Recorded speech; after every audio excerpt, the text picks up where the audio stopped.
سلام، به مدرسه فیلم توشاد خوش اومدید. امروز میخوایم با هم این فیلم رو بسازیم.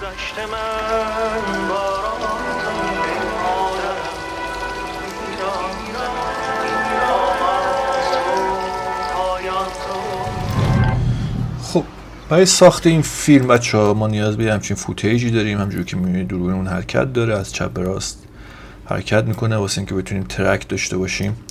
این نقاطی رو اینجا فراهم کردیم. بچه‌ها من مبنای این آموزش رو گذاشتم که برای اینکه شما افتر افکت و بلندر رو بلدید. اگه بلد نیستید میتونید از سایتمون تهیه کنید آموزش‌ها رو و یاد بگیرید. واسه همین دیتیل خیلی نمیریم جلو که تایم آموزشمون زیاد حاصل سربر نشه. خب قبل از اینکه وارد نرم افزار بلندر بشیم واسه ترک کردن این نقطه‌ها، حتما یک فایل PNG از این بازیگرمون تهیه کنید، بک‌گراندمون رو حذف کنید و آمادهش کنید برای بلندر. خب میریم توی بلندر بچه‌ها، میریم تو قسمت موشن ترک. حالا اگه بخوام بهتون دقیق‌تر بگم، میاد توی اد ورک اسپیس VFX و موشن ترک رو میزنید، این فضا واسهتون باز میشه. میان تو اوپن و فایلی که تهیه کردیم، فوتیجی که تهیه کردیم رو میاریم. البته اینو من بذارید چون قبلا کار کردم، بذار من اینو جدید باز کنم که از حافظش استفاده نکنه. میایم تو VFX موشن ترک، اینجا فایلی که آماده کردیم و میاریم. کجا بود؟ اینجا. وقتی ظاهر شد حتما ست سین فریمز رو میزنیم که ترد فریم همونو بشماره، 230 تا تقریبا. پریفچ هم میزنیم بچه برای ترک کردن این نقاط ما هم میتونیم ادو بزنیم و بیایم اینجا کلیک کنیم، نقطه ترکمون فعال میشه. یا اینکه کنترل زد، کنترل رو روی کیبورد بگیریم و کلیک کنیم، ببینید میاره. میریم تو ترک واسه اینکه دقیقاً ببینیم کجاست، اسو میگیریم، کوچیک بزرگ میکنیم، مثلا قشنگ میذاریم وسط. حالا میریم و ترک رو میزنیم. خب بذارید من بیام اینجا موتورمون رو بذارم روی سایکلز و GPU 250 تا 230 تا 229 تا هم درست شد. خب 229 تا ما فریم داریم. خب حالا میایم دوباره کنترل میگیریم، میزنیم این نقطه مثلا خوبه، ترک میکنیم برعکس. چون این تایم ترکینگمون بر اساس این فضایی که انتخاب کردیم و نوع تصویرمون و حرکت دوربینمون و کانفیگ سیستممون کم و زیاد میشه دیگه. عالی. نقطه بعدی رو انتخاب میکنم، ترک فوروارد. عالی. نقطه بعدی رو انتخاب میکنم، ترک فور بکوارد. منتظر میمونیم بچه. حداقل 8 تا 11 تا ما نقطه ترک میخوایم واسه اینکه بتونیم بریم مرحله بعدی. یادتون باش اگه دقت کنید ترک هایی که ما از ته به سر میایم زمان بیشتری میبره. علتشو نمیدونم ولی فکر میکنم به خاطر نوع حرکت دوربینمونه که یه خورده به قول معروف به چالش میندازه بلندر واسه اینکه بتونه نقاط خوب ترک کنه. احساس میکنم، نمیدونم علت دقیقشو، دوست دارم بعدا سرچ کنم ببینم چرا بیشتر میشه، ولی تصور خودم اونه. ببین از این وقت خیلی سریعتر انجام میشه. خب بچه حتما ما فلور هم نیاز داریم توی کارمون، یعنی فقط دیوارمون نباید ترک بشه، ما حتما نیاز به کف هم داریم توی ترکمون که حتما لحاظ کنید نقاطی رو که پیداست. حالا ما اینجا سعی میکنیم این نقاط رو پیدا کنیم که مشکل لحاظ ترکینگ هم نداشته باشیم. تا اینجا که این نقطه مشکلی نداشته، داره خوب پیش میره. عالی شد. فکر میکنم با اینجا هم بتونیم یه کارایی کنیم. آره بعد من فکر میکنم که مثلا با اینجا هم بتونیم یه کارایی کنیم.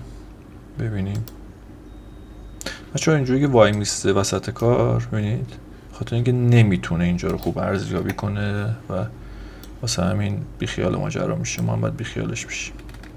شاید اینجا مثلا بشه، ببینیمش. عالیه. حالا بذار از این زاویه اینو ترای کنیم ببینیم. تا اینجا خوبه، چون فضای کمتری رو بهش اختصاص دادیم ممکنه بتونه تا آخر بره. آره خوبه. آها هم یه تیکه رو گیر کرد، اشکال نداره، ما دست از کار بر نمیداریم. یه دونه اینجا میزنیم ببینیم اینجا رو میتونه، نتونست، اشکال نداره. میایم اینجا رو ازش کمک میگیریم. بله ببینیم اینجا رو میتونه ادامه بده تا انتها یا نه. اینجا رو هم اگه تموم کنه نقاط ترکمون فکر کنم برای کف کافی باشه. بوش میاد که تمام کرد دیگه. مثلا کجا رو بریم؟ یه دونه دیگه هم من اگه بتونم برم، شاید مثلا اینجا. بذار ببینم. آها عالی. نه این مثلا چرا اینجوری شد؟ نه خوب نیست. میایم و یک و مثلا شاید اینجا. نه بذار ببینیم با همین فکر کنم کارمون در بیاد دیگه. حالا وقت زیادی نمیذاریم. بچه وقتی که ترکمون تموم شد میایم تو قسمت سالف. اینجا فوکال لنس و اپتیکال سنتر رو میزنیم و سالف کامرا رو میزنیم، منتظر میمونیم. این عدد هر چی به صفر نزدیک‌تر باشه بچه‌ها ترکینگ ما قوی تره. الان مثلا ما یه خورده مشکل داریم، شاید مثلا فکر میکنم کدوم ترکمون مشکل داره. حالا همینجا ما رهاش بکنیم چون آموزشیه، ولی شما اگه مشکل خوردید و دیدید این عدد به صفر نزدیک نیست میتونید برید اینجا تو کلین بچه‌ها و کلین ترک رو بزنید.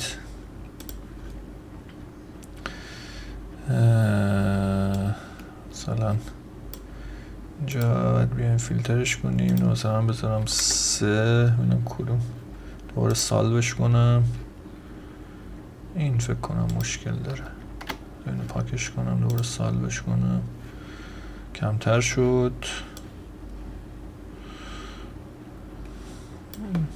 حالا ما با همین عدد اکتفا میکنیم بچه.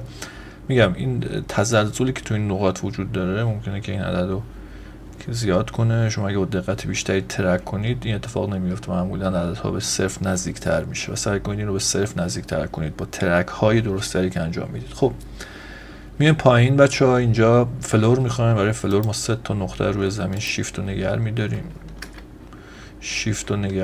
3 تا رو انتخاب میکنیم و فلور رو میزنیم. بچه‌ها ما 2 تا ترک هم اینجا میخوایم که من فراموش کردم. خب برمیگردیم تو ترک، کنترل رو میگیرم و روی این دکمه میزنم چون ثابت بازیگرمون میشه روش حساب کرد. بذارید من اینو ترکش کنم چون این نقاط ثبات بیشتری داره، قطعا این عددمون هم کمتر میشه. من فراموش کردم اینجا رو ترک کنم. دوباره این برم ترک میکنم. خوب بود. اینم فکر کنم به اون جواب بده.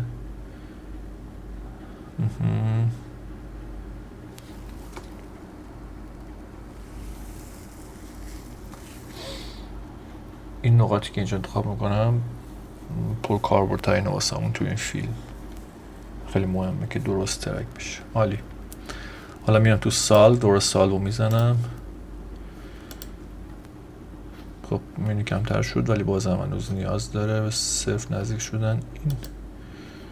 اینو من دوباره بذارید بگیرم.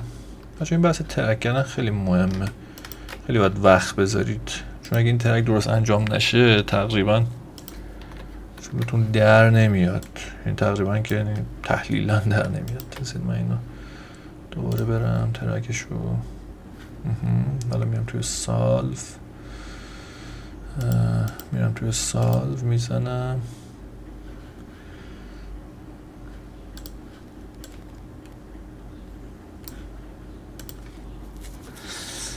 خب حالا میام 3 نقطه رو انتخاب میکنم، شیفت رو میگیرم و فلو رو میزنم. نقطه بدن بازیگر اینجا رو مثلا میگیرم و ست اورجین رو میزنم. حالا بک‌گراند میخوایم که بک‌گراند اون فیلم این پشت ظاهر بشه و اپلای اسکیل رو بچه 2 تا نقطه رو انتخاب میکنم، مثلا اینجا اپلای رو میزنم و ستاپ ترکینگ سینس هم در آخر میزنم. حالا ببین بچه ها قشنگ دوربینمون، بذار من بیام تو لیات، بیام تو دوربین، ببینید قشنگ دوربینمون شناخته شد. حالا این فلورمون رو اگه ما انتخاب بهتری میکردیم، فلورمون خیلی به قول معروف به واقعیت نزدیکتر میشد. حالا چون خیلی هوشکاری نداریم ما اینجا رهاش میکنیم و بیشتر با این مربع کار داریم. اینو اصلا کوتاه میتونیم اچو بزنیم که هایت بشه. اینم یه کوچولو هم باعث کوچیکش کنم. میایم توی دوربین بچه‌ها، اینجا توی قسمت فوتیج دوربینمون تو قسمت دوربین میایم و توی بک‌گراندمون اوپاسیتیمون رو 100 میکنیم که این بک‌گراندمون پررنگ‌تر بشه. ببینیم داریم چیکار میکنیم. عالیه، چیزی که میخواستیم در اومد. خب بچه حالا ما نیاز به ابر داریم. برای این کار هم میتونید ابر رو اینجا بسازید که من پیشنهاد نمیکنم بی خودی وقت رو واسه ساختن ابر نذارید. من ابر رو واسهتون میذارم که دانلود کنید. میایم تو قسمت ابر، من ابر رو که اینجا آماده کردم و میارم واسه شما هم میذارم حتما. ابر اینجا. خب میگیرم این ابر اولمون رو و میام میندازم این تو. خب اسو میگیرم کوچیکش میکنم.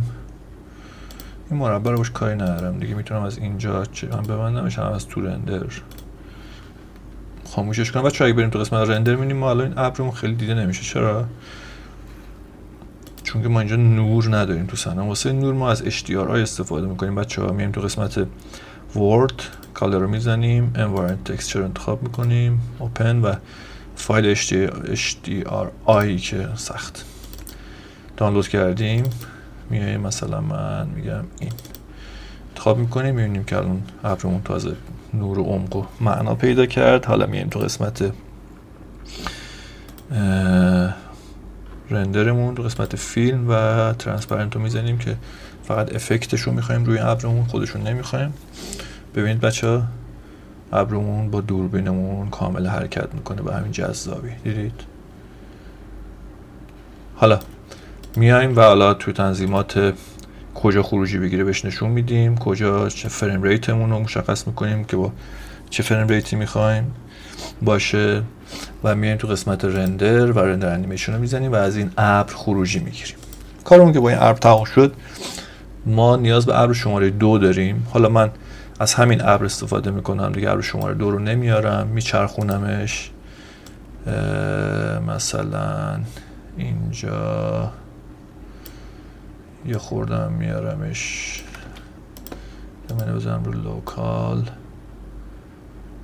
یه خوردم میارمش اینجا، تقریبا اینه. خب بچه نکته مهم اینجاست، ما نیاز داریم به اون فایل PNG که گفتم، بیایم از طریق ایمیج از پلینز بیاریمش توی کار.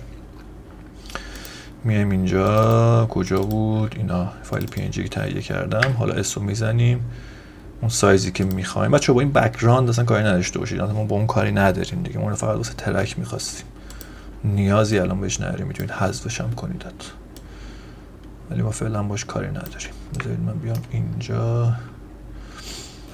یه کوچولو، شاید من اگه اینو صافش کنم، چون خیلی روی فلورون کار نکردیم الان این تناسبی نداره. مثلا از زاویه دوربینمون کم و زیادش میکنیم که بعداً بتونیم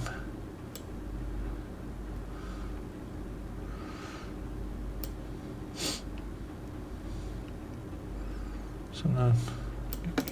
خب بچه حالا همجوری که میبینید بازیگرمون به قشنگ نشست روی ابرها. ببینید من الان میچرخونم، ببینید قشنگ نشست روی ابر و این ذهنیت و این دید و ما میده که قشنگ بازیگرمون تو ابر نشسته. خب بچه از اینم خروجی میگیریم با همون مسیری که بهتون گفتم، از اینم خروجی میگیریم. بعد میایم توی افتر افکت. ما یه فایل بارون هم داریم بچه‌ها که بارون هم باید اینجا بهتون یاد بدم چجوری بارون رو درست کنم. من اینو اجازه بدید ببندم، پس اینو فهمیدیم چی شد. میایم و یک دونه اینو میبندم، یک فضای جدید ایجاد میکنم تو بلندر، با اینا کاری ندارم، حذف میکنم، یه مش وارد میکنم با کنترل A، پلین رو وارد میکنم، بزرگش میکنم بچه‌ها و میام تو قسمت پارتیکل و یه پارتیکلش اضافه میکنم. به مزی که بزنم این بارونمون شکل گرفت. حالا اگه بخوایم یک شکل مورد علاقه و مورد به قول معروف ذهنیت خودمون رو وارد کنیم، به شکل مثلا من الان اینو وارد میکنم، خب سایزش رو اون چیزی که میخوام من انتخاب میکنم، میارمش کنار. خب حالا این پلین رو میزنم دوباره روش، میرم توی پارتیکلمون، میام تو قسمت بچه‌ها رندر، از این هلو میذارم روی آبجکت، اینو انتخاب میکنم. به محض اینکه روی آبجکت هم بزنم دیگه بارش هایی که اینجا داریم شکل این آبجکت اونه. ببینید من ببینم پلی میکنم، ببینید بریم جلوتر مشخص میشه.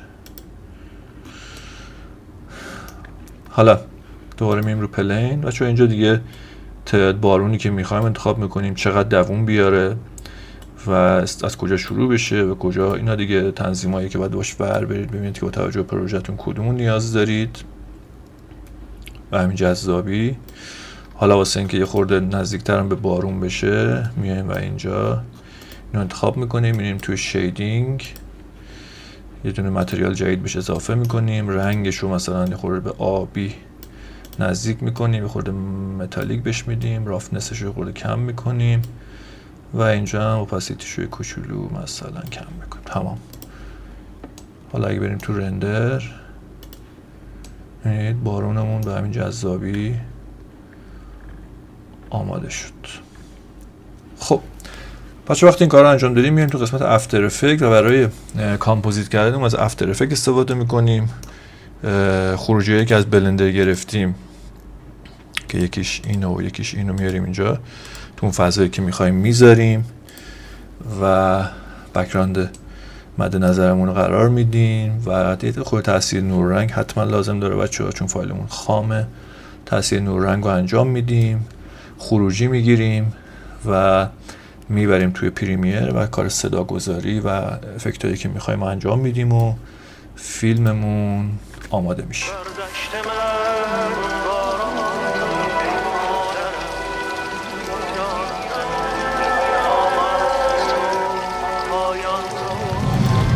تا جلسه بعد، خدا نگهدار.